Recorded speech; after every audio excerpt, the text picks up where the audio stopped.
Lucky venue Kings অ্যারেনায় মালদ্বীপ মিশনের জন্য প্রস্তুত হচ্ছে বাংলাদেশ। আগস্টে অনূর্ধ্ব 20 সাফ জয়ের পর কদিন আগে টানা দ্বিতীয়বারের মতো সাফ জিতে পুরো দেশকে আনন্দে ভাসিয়েছে নারী ফুটবলাররা। তপু মোরসালিনদের সামনে চ্যালেঞ্জ এবার আরও একটি ফুটবল উৎসবের উপলক্ষ এনে দেয়ার। সবশেষ ভুটানের বিপক্ষে 2 ম্যাচের সিরিজ ভালো হয়নি লাল সবুজের। গুঞ্জন আছে এ 2 ম্যাচে ফলাফল খারাপ হলে চাকরি হারাবেন কোচ কাব্রেরা। তবে সেসব নিয়ে ভাবতে চান না স্প্যানিশ কোচ। দলের জয়ই মুখ্য তার কাছে।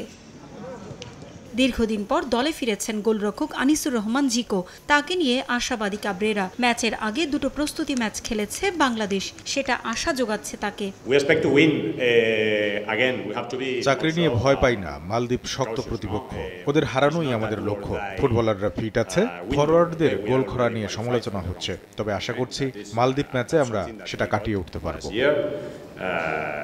ফিফার অর্থের 9-6-এর অভিযোগে গত বছর নিষেধাজ্ঞার খড়গ নেমে আসে মালদ্বীপ ফুটবল ফেডারেশন প্রধানের ওপর। সেই কারণে 1 বছর কোনো ম্যাচ খেলতে পারেনি দ্বীপরাষ্ট্রটি। তবে প্রতিপক্ষের ঘাটতি নয়, নিজেদের সামর্থ্যে আস্থা রেখেই জয় চান অধিনায়ক তপু বর্মন। আমাদের টার্গেট হলো যে এফসি কোয়ালিফাই রাউন্ডে আমরা ভালো করতে চাই, তো ডেফিনেটলি এই 2টা ম্যাচ আমাদের জিততে হবে। খুব ভালোভাবে জানি আমাদের কি করতে হবে এবং আমাদের যেই গেম প্ল্যান আছে সেটা যদি আমরা মাঠে অ্যাপ্লাই করতে পারি অবভিয়াসলি আমরা জিতব।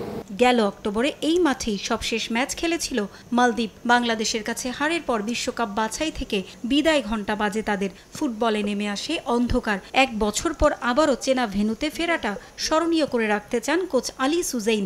এএফসি চ্যালেঞ্জ লিগে খেলা মাজিয়া এফসির 16 ফুটবলারের সঙ্গে তাকে ভরসা যোগাচ্ছেন হামজা ফাসিররা। আমাদের ফুটবলাররা খেলার সুযোগ পেয়েছে, এটা কাজে লাগাতে চাই। ম্যাচ জিততেই এসেছি আমরা। মাঠে সেরাটা দিতে পারলে তা মালদ্বীপের ফুটবলের জন্যই হবে ইতিবাচক।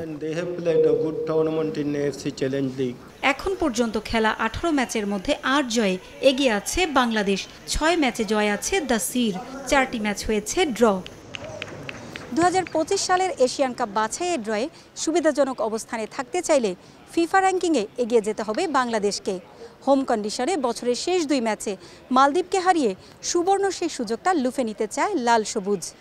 পারভিন আক্তার, সময় সংবাদ, ঢাকা।